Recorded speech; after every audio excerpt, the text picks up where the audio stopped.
पिछले लेक्चर में हम लोग फैक्टर्स को कंप्लीट कर चुके थे। एंजाइम का पूरा सारा 4 फैक्टर थे, टेम्परेचर, पीएच और सबस्ट्रेट कॉन्सेंट्रेशन और एंजाइम कॉन्सेंट्रेशन। आज जो है हम लोग रिवर्सिबिलिटी ऑफ एंजाइम के बारे में बात करेंगे। What is reversibility of enzyme? जैसे अगर हम लोग बात करते हैं कि टेम्परेचर अगर बढ़ा दें, टेम्परेचर बढ़ाने पर एंजाइम का क्या होगा? तो टेम्परेचर बढ़ाने पर ध्यान सुनना, टेम्परेचर बढ़ाओगे अगर आप तो एंजाइम डिस्ट्रॉय हो जाएगा, एंजाइम डिस्ट्रॉय हो जाएगा। ओके, और टेम्परेचर अगर आप घटा देते हो तो क्या बोलते हैं, एंजाइम इनएक्टिव हो जाता है। जैसे अगर आप फ्रिज में कोई खाना रख दो या फिर कोई भी फ्रीजर में कोई भी चीज रखी हुई है तो उसकी एक्टिविटी स्लो हो जाती है, इनएक्टिव हो जाती है, लेकिन डिस्ट्रॉय नहीं होती है। ओके, तो टेम्परेचर बढ़ाने पे डिस्ट्रॉय और टेम्परेचर घटाने पर क्या होगा? टेम्परेचर घटाने पर एंजाइम इनएक्टिव हो जाएगा, ना कि डिस्ट्रॉय। अच्छा, ये जो इनएक्टिव हुआ है अगर वापस इसके खुद के ऑप्टिमम टेम्परेचर पे लेके आया जाए तो ये फिर से एक्टिव हो जाएगा और एक्टिव होकर फिर से अपना काम करने लगेगा। ऐसे हम लोग जैसे मैं आपको एक उदाहरण देता हूं क्रायो प्रिजर्वेशन का। क्रायो प्रिजर्वेशन ये एक टेक्निक है, क्रायो प्रिजर्वेशन।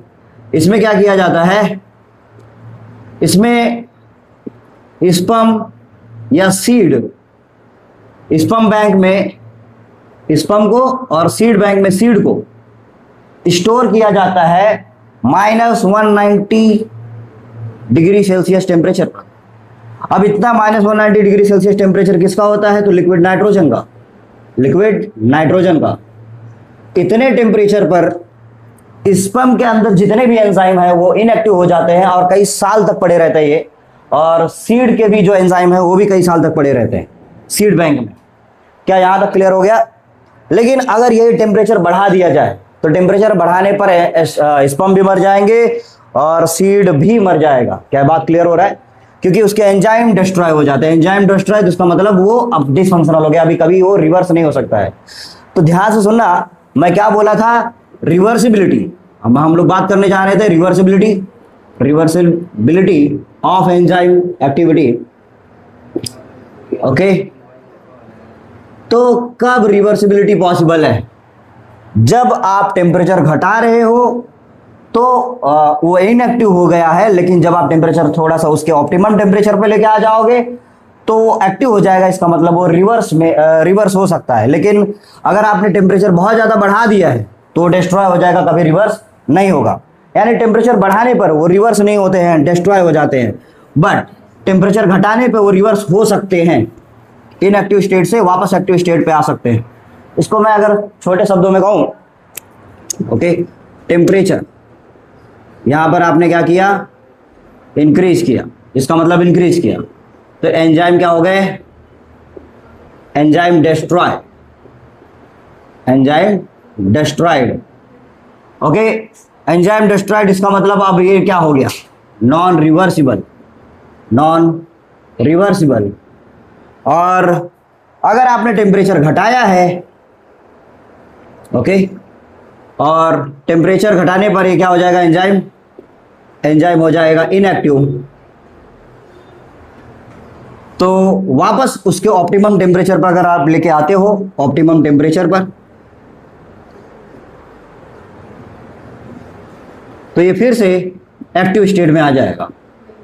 और आपको मैंने पहले बताया था कि ह्यूमन बॉडी का जो ऑप्टिमम टेम्परेचर है वो 37 डिग्री सेल्सियस टेम्परेचर है। और अगर मैं आपको बताऊं मोटे मोटे तौर पर लगभग सारे ऑर्गेनिज्म 20 से 37 डिग्री सेल्सियस के मतलब सारे ऑर्गेनिज्म के जो एंजाइम है उन सब का जो ऑप्टिमम टेम्परेचर है 20 से 37 डिग्री सेल्सियस के आसपास है। इवन अपने धरती का जो एवरेज टेम्परेचर है वो 16 डिग्री सेल्सियस हमेशा रहता है। इसलिए आप लोग एसी में देखते रहोगे, एसी का जो टेम्परेचर है वो कभी भी 16 डिग्री से नीचे नहीं जाता है। ओके, उससे नीचे लेके गए तो हम लोग बहुत ज्यादा इनएक्टिव हो जाते। अब हम लोग टाइप्स ऑफ एंजाइम पढ़ेंगे। Types of enzyme. ओके, अच्छा हाँ, एक और बात, पीएच की बात करते हैं। पीएच क्या पीएच बढ़ाने घटाने पर भी एंजाइम एक्टिव एंड डिस्ट्रॉय होते हैं? तो ध्यान देना, पीएच बढ़ाने या घटाने पे कभी कभार बढ़ाने पर एंजाइम डिस्ट्रॉय सही में हो सकते हैं और घटाने पर भी डिस्ट्रॉय हो सकते हैं। यानी एसिडिटी बढ़ने पर भी एंजाइम डिस्ट्रॉय हो सकते हैं और बेसिसिटी बढ़ने पर भी एंजाइम डिस्ट्रॉय हो सकते हैं, लेकिन कभी कभार इनएक्टिव भी हो जाते हैं। तो पीएच के लिए इतना स्पेसिफाई नहीं है कि बढ़ाने घटाने पर इनएक्टिव होगा कि एक्टिव होगा, लेकिन पीएच का एक केस क्या है, पीएच जैसे ऑप्टिमम पीएच रहना चाहिए, तब जाके वो मोस्ट मतलब बढ़िया एक्टिविटी करते हैं। और ऑप्टिमम पीएच क्या होता है, जैसे मैं आपको उदाहरण देता हूँ, अपने स्टमक में एक एंजाइम है जिसका नाम है पेप्सिन एंजाइम। ये पेप्सिन एंजाइम 1.8 पीएच से लेके 2 पीएच के आसपास बहुत बढ़िया से काम करता है पेप्सिन एंजाइम। और अगर हम लोग क्या बात करें इसका ट्रिप्सिन का, ट्रिप्सिन जो एंजाइम है इसको कितना पीएच चाहिए, तो उसको चाहिए रहता है 9.4 के आसपास इसको पीएच चाहिए रहता है। इतना अल्कलाइन मतलब होना चाहिए, तब जाके ये काम करेगा। क्या बात क्लियर होगा? यानी कि एंजाइम पीएच पे डिपेंड करते हैं, लेकिन ऑप्टिमम पीएच रहना चाहिए। और उससे अगर बढ़ेगा या घटेगा तो डिस्ट्रॉय भी हो सकते हैं, इनएक्टिव भी हो सकते हैं, कुछ भी हो सकता है उन लोग का। तो ज़्यादा स्पेसिफिक यहाँ पर बात नहीं होगी। अब हम लोग बात करेंगे फटाक से टाइप्स ऑफ एंजाइम के बारे में, टाइप्स ऑफ एंजाइम, ओके। और अगले वीडियो में मैं क्लासिफिकेशन ऑफ एंजाइम पढ़ाऊंगा। टाइप्स ऑफ एंजाइम देख लेते हैं। कितने प्रकार के एंजाइम होते हैं? नहीं, 2 प्रकार के एंजाइम होते हैं, प्योरली प्रोटीनेशियस, ओके, यानी कि पूरा प्रोटीन का बना होगा। और तो उसको हम लोग क्या कहेंगे? Pure enzyme. सपोज करते हैं उसको हम लोग क्या नाम दे देंगे? Pure enzyme. और यहां पर हम लोग फिर क्या नाम देंगे? यहां पर हम लोग देखेंगे conjugated enzyme, conjugated enzyme. Question आता है यहां पर एक ही प्रोटीन होता है? तो नहीं, एक प्रोटीन भी हो सकता है, 2 प्रोटीन भी हो सकता है, 2-3 प्रोटीन मिलके भी एक एंजाइम बनेगा, लेकिन सारे के सारे प्रोटीन होंगे, सारे के सारे इसके अंदर क्या होंगे? प्रोटीन होंगे, तब जाके एक एंजाइम काम करेगा। ओके, इसके अंदर कोई अदर फैक्टर नहीं आ रहा है। लेकिन कॉन्जुगेटेड प्रोटीन जो होंगे, कॉन्जुगेटेड प्रोटीन को हम लोग कहते हैं holo enzyme. Holo enzyme, hello enzyme में एक पार्ट प्रोटीन होता है। ओके, एक बार मैं फिर से लिख देता हूं, कॉन्जुगेटेड प्रोटीन को हम लोग क्या कहते हैं? Holo enzyme, holo enzyme, okay. और ये होलो एंजाइम को अगर मैं बात करूं तो इसमें एक होता है अपो एंजाइम, प्लस दूसरा होता है प्रोस्थेटिक ग्रुप, ओके। ये आपके एग्जाम में आता है। अपो एंजाइम क्या होता है? अपो एंजाइम पूरा प्रोटीन का बना हुआ है, लेकिन ये प्रोटीन इनएक्टिव रहेगा जब तक प्रोस्थेटिक ग्रुप इससे अटैच ना हो जाए, ओके। तब ये होलो एंजाइम बनेगा और होलो एंजाइम क्या हो जाएगा? एक्टिव हो जाएगा। हम लोग आगे बढ़ते हैं और इसको मैं आपको क्या बोलते हैं, होलो एंजाइम को मैं पूरा कवर करके दिखाता हूँ। यहाँ पर ध्यान देना, होलो एंजाइम, यहाँ पर मैं लिखूंगा holoenzyme is equal to apoenzyme plus prosthetic group. अब अपो एंजाइम मैंने क्या बोला, किसका बना हुआ है? प्रोटीन का। और प्रोस्थेटिक ग्रुप में 2 पार्ट आते हैं, एक होता है इनऑर्गेनिक और दूसरा होता है ऑर्गेनिक। जो इनऑर्गेनिक होता है वो कोफैक्टर कहलाता है, प्रोस्थेटिक ग्रुप में कोफैक्टर कहलाता है, और जो ऑर्गेनिक ग्रुप होता है वो कोएंजाइम कहलाता है, कोएंजाइम। फिर से अब जरा देखो, कोफैक्टर जो होते हैं वो लूजली बाउंड होते हैं और कोएंजाइम जो होते हैं वो टाइटली बाउंड होते हैं। इसके उदाहरण ज़्यादातर मिनरल्स हैं, ओके। मिनरल्स लाइक आप आयरन ले सकते हो, ओके, मैग्नीज ले सकते हो Mg++, कॉपर लिख सकते हो कॉपर++।